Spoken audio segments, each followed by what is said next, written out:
Chris, what's better than having a full transit in the yard? Having 2 broken full transits, maybe. Well, that one's not broken. So it's keep them coming, isn't it? It is keep them coming.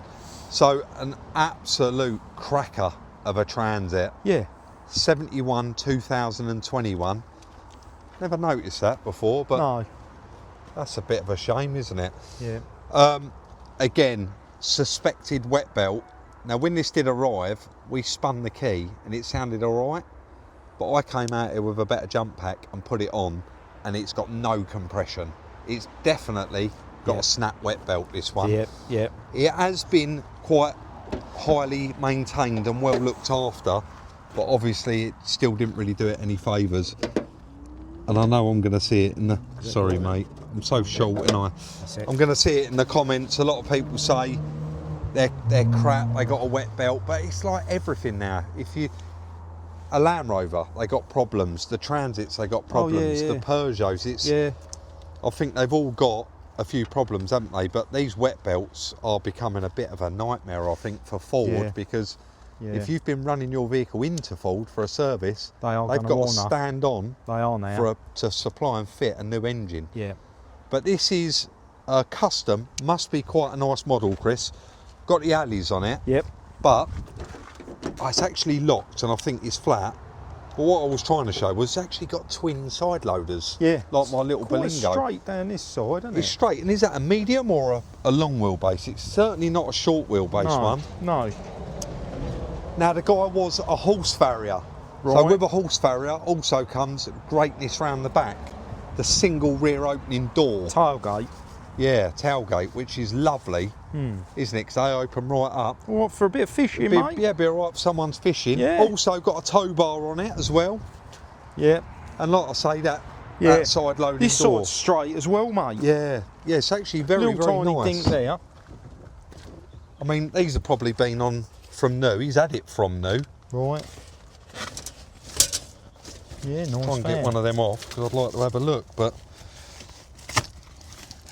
Yeah, they do look quite nice under there. Yeah, AC. Yeah, air conditioning, got the big screen in it. So it's the latest, it's not the latest shape one, there's a new one. It's even got piano black door trims in it. Is it? Yeah. Yeah, and through there, which is really nice. Never seen that in a van before. Yeah. So it must be like a trend model or something. Yeah. Locking wheel nut, Chris, that's in there. There is the battery bar and stuff in the back, but that was all removed due to me. Right. Getting a jump pack on it. I didn't see any money in there, mate. No, there's not a lot of money in here, mate, for you, I'm afraid. No. But I just thought, I mean, I know we don't date stamp and say what videos we're doing, but you're currently welding up that Golf R in the workshop. Yes. So I thought I could maybe crack on here. There's quite a lot of room there, really. If you get a stand under it and get that engine mount off, Rob, there is quite a lot of room there, isn't there? So same not engine not as easy as that. No, same engine as that, but obviously it's transverse. So what do you reckon then? Well, crack on, mate. Yeah? Yeah, well, I'm in there. Make the start on it. I mean, two of us, you don't need two of us to strip that. We'll be in each other's way, won't we? Yeah, definitely. So, yeah, pull her apart, I suppose, mate. The only thing is, once that engine mounts off, it's immobilised. So shall we push it in the yard so it's closer to the tools? I think so, Otherwise, it's a lot of... Yeah. Shall we do that? Yeah, definitely. Chris, the number plates were missing when it arrived, and I had to wait to collect this one because it did have a private plate on it. But there's the original reg. But of course, I checked it out using Car Vertical. Look how interesting this one is. So you got your overview there, and one owner, like I said, and the reg there, year 2021. Damaged, needs attention. Now, I actually bought this van, and it was, the guy said that it's never been subject to an insurance total loss. And he's actually being completely honest there. But look what the Car Vertical actually pulled up when we click on it. We found one record for this vehicle, mid-damaged. So damage record, left side, rear, right side. And an assessment was carried out on this vehicle on the 12th, 2022. So it was only about a year old, and obviously it had a little bit of damage done on it, and it had to go through an assessment. You can see there 3,000 to 5,000 estimated repair costs, and that would have been for like minor side damage, so dinks and dents. Going back through financial and legal. Now this one is not on finance, but you've always got to check that they're not on finance, because if they are on lease, operating lease or finance, you are liable once you buy that vehicle. And when I say liable, I mean you would have to pay that money to keep the vehicle, or they would take the vehicle from you, because you don't own the rights to it. The finance company do, the people that financed it. So anyway, moving on from that. Last known mileage, 97,000. Average for such vehicle is 40,000. I know it is quite high up on the miles. Damaged, we've been through that. Natural disasters, that's all okay. Market values, taxes and fees, specs and equipment, ownership and timeline. Let's go on to timeline, where it actually says there, first registered 0921. And then licence plate changed, and you can see there had a private plate SH08 HOS, and he did horseshoes. So that's obviously shoes, which is a great plate, I think. The assessment there that was detected, and that was done on it. And then, of course, you got your inspection there and a licence plate change when I actually purchased the vehicle from him. Of course, he had that licence plate removed. I want to thank Car Vertical for the continued support on the channel. To benefit from a nice little discount off your check, use that code that's been displayed up on screen throughout this check, or hit the link in the description where it will automatically divert you to Car Vertical and include that discount. So I chucked a jump pack on it there just to give it some power. Anyway, moved the Golf out the way, and then I went outside and I was just waiting for Chris. I actually started trying to push it myself, but that was a bit of a joke, to be honest. How was I going to ever push that van in on my own? So Chris came out, give me a push with it. And what we done was actually pushed it. I jumped in there, we rolled it right into the gap at the front there and managed to push it right back exactly where we want it, near the workshop door, near the tools. Now that I've got it exactly where I want it, I've been in, got my trolley, unlocked it, got both side loading doors open, and I'm just going to take enough off the top of the engine there so that hopefully we can get that little camera in there and take a look. So you've got your oil filler neck, and what I've done is actually undone that, completely removed that so that we can get the camera in there, have a look at the belt, see if it's snapped or just broken up. Chris. Yes, mate. I've stripped out just enough there. Yeah. And I'm in through the rocker cover there. Can you see? Yeah. Just put that. That's actually the cam belt. So yeah, on the sprocket there, isn't it? It is still on there. And you did point out to me earlier, actually, probably worth mentioning, because you know me, I wouldn't have mentioned it. The failure on the wet belt on these is not necessarily the belt snapped, and actually quite a lot of the time it is that belt breaks up, blocks up the oil pickup, and that's where it actually causes all the problems and ruins your engine. And also it blocks up the brake booster and the brakes go rock hard. The vacuum pump. So what I am going to do, look, we know that this is, we know the wet belt's knackered on it, don't we? Yeah. What I've decided to do is probably a bit of a no-no, but I'm actually going to spin it over. I don't think we've got anything to lose, just so that you guys kind of know what it sounds like when the wet belt's gone. I don't think we got anything to lose. No. I don't think I can make anything worse. No, that's right. The damage is done. I might have to get you to push that again, Chris, but I have charged the battery as well, so fingers crossed it's enough. Yep. I mean, there is a small chance this could start. You ready? Yep. Yeah. Not a lot of compression. That's definitely toast. Yeah. And you can hear it. That's not going to get any better, is it? Oh, no. So, I only charged the battery purely so that I could do that.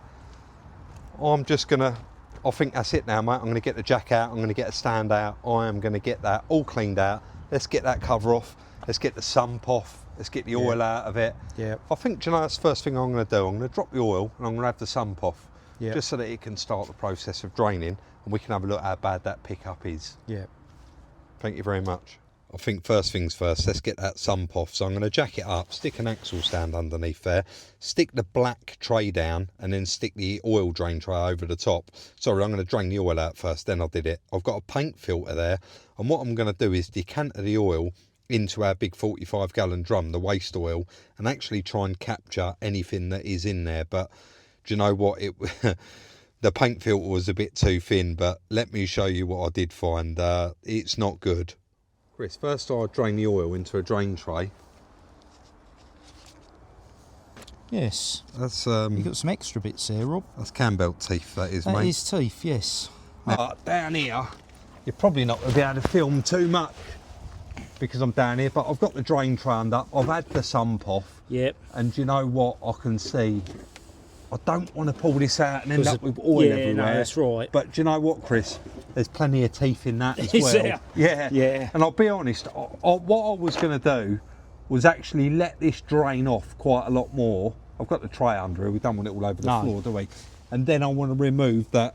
Yeah. Sorry, I got the sun there. No, it's all right, it's not you, it's me. Have that oil pickup off. Yep. And have a look, but I reckon that's going to be pretty blocked up as well, don't you? Well, as we've said previously, it's the oil that degrades the belt, isn't it? But it's just started raining. How lucky was that? Yeah. Yeah, it is. But I mean, mate, there's still plenty to get off down there anyway, isn't there? So that's right. Nice with this headlight out, Rob. Yeah, your idea. I know, doesn't it? I was going to take the front end off, but honestly, yeah, you're it gives you absolutely enough room, doesn't it? Yeah. It is. Yeah, I mean, proper handy. they're so big now, aren't they, the Yeah, headlights, anyway? yeah. Like you said, I can get in there, Johnny. I mean, the chances are, well, the head's going to have to come off, isn't it? No, possibly not. Possibly cam box. Yeah.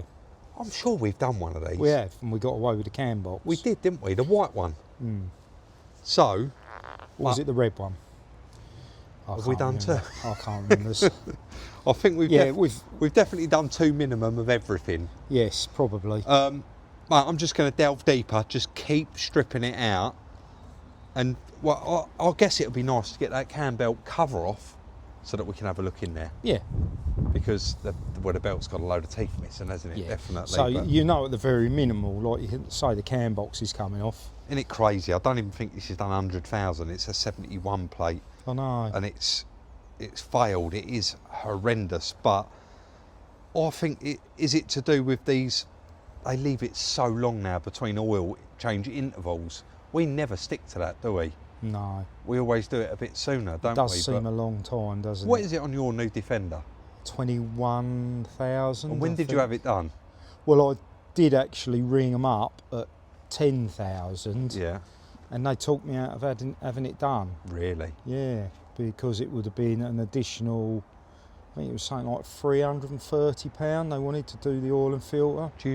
But you wanted it done? Yeah, but the vehicle's under warranty, and do you know what? When the warranty runs out, I'll either extend it or I'll chop it in. Yeah. So it would have been for their benefit, not mine, if that makes sense, Rob. Yeah. Having the extra oil, which is crazy, isn't it? There's no incentive. Because I think it's far too long. I don't leave my oil 20,000 miles. 21. I'm sure it's 21,000, Rob. Yeah, well, I think that's ridiculous. It is ridiculous, mate. You're dead right. Anyway, let's delve in there, and you're not going to see much, guys, but I'm going to crack on in here and get the rest of this stripped out. Honestly, there's so many nuts and bolts to undo, and what I'm doing there is just cracking off all of the bolts on the engine mount. There is just one engine mount on the side of it there, and obviously the other one's on the gearbox mount, and we're not dropping that out. And then I'll go underneath and actually take off that oil pickup. I'm so keen to take a look inside that. I already know, I can already tell that it's going to be chock-a-block, but let's get it out and let's all take a look at it and see how bad exactly it is. It's honestly unbelievable how much has come out of that sump. So all of this stuff is out of that sump and out the sump pan, and I haven't even emptied out the oil pickup yet, but I'm hoping that you can kind of see. Can you see them all inside there, guys? I don't want to drop oil all over the floor, but let's attempt to get a few of those out.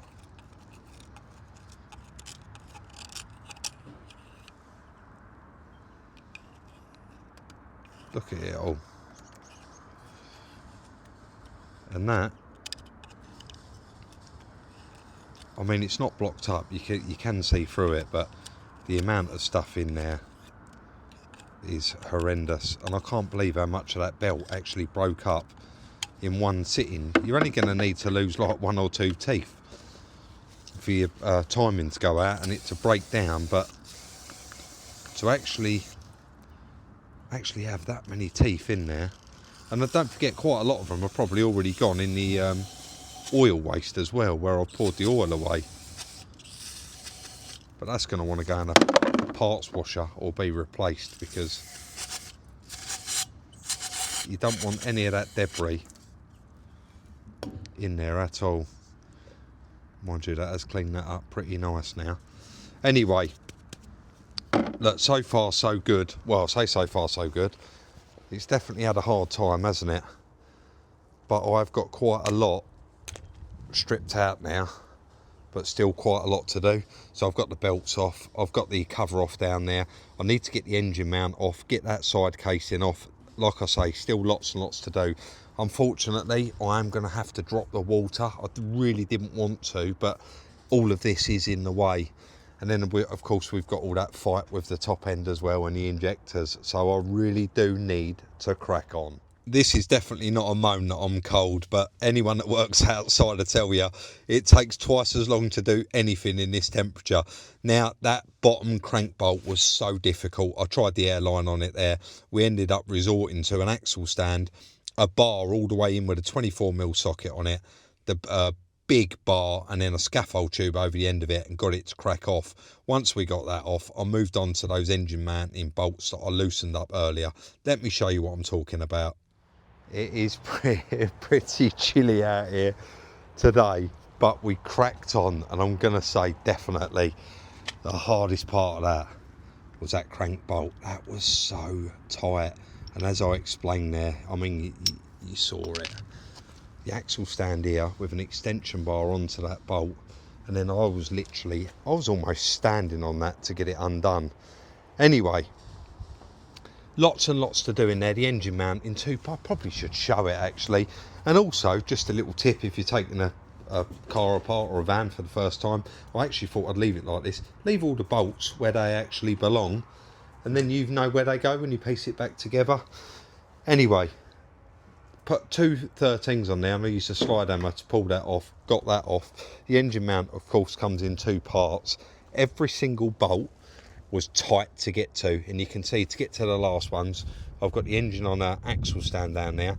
I've lowered the van down a little bit, which in turn has lifted the engine up slightly. So I've got the 8mm to do around that casing and get the case off. Only 113 on this one.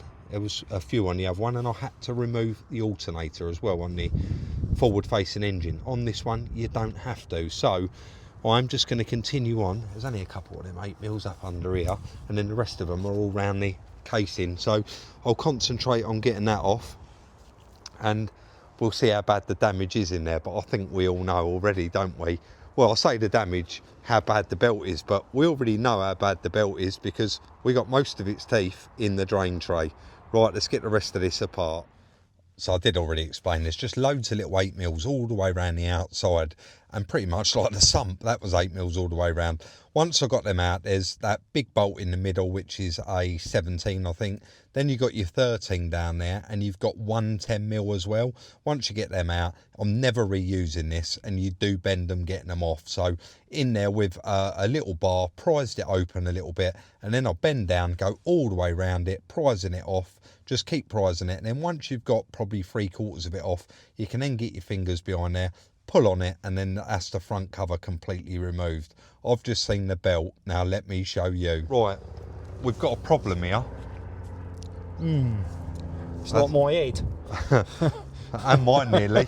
I'm on the way there, mate. Yeah, that's a you've lot got a long missing. way to go. Catch me up, mate. Look how bad it is on the sides of it as well. Yeah.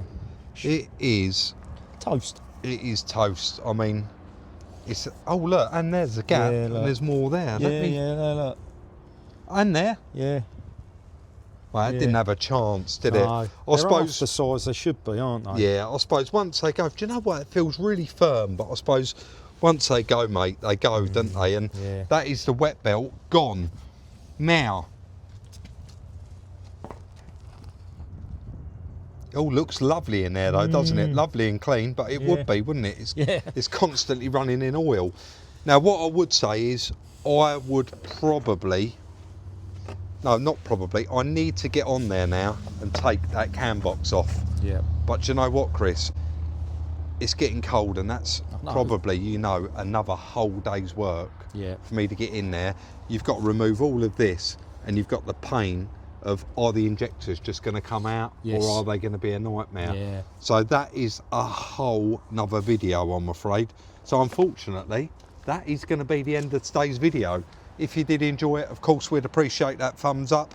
Let us know what you think in the comments down below. We bought another broken Transit, and we'll buy another one again tomorrow, because even though that happens, we don't. It's good news for us, because we buy broken vehicles, don't we? We do. Someone said in the last Transit video, why did you buy it if it's broken? Guys, that is what we do. If you've got a vehicle that you think we might be interested in, you can email us, sales@gmail.com. And if you want to buy one of our vehicles, once they are finished, you need to be following us on Instagram at Salvage Rebuilds. Anything to add, mate? No, I think that's it, mate. All No done. joke. No, a bit cold, hurry up. It is a bit cold. We'll see you in the next one. If you had a BMX fight, Rob, you'd look like that on ET, wouldn't you? With your hood. Would I? Oh yeah, well, it's a bit cold. I don't normally wear a hood, but it's a bit cold.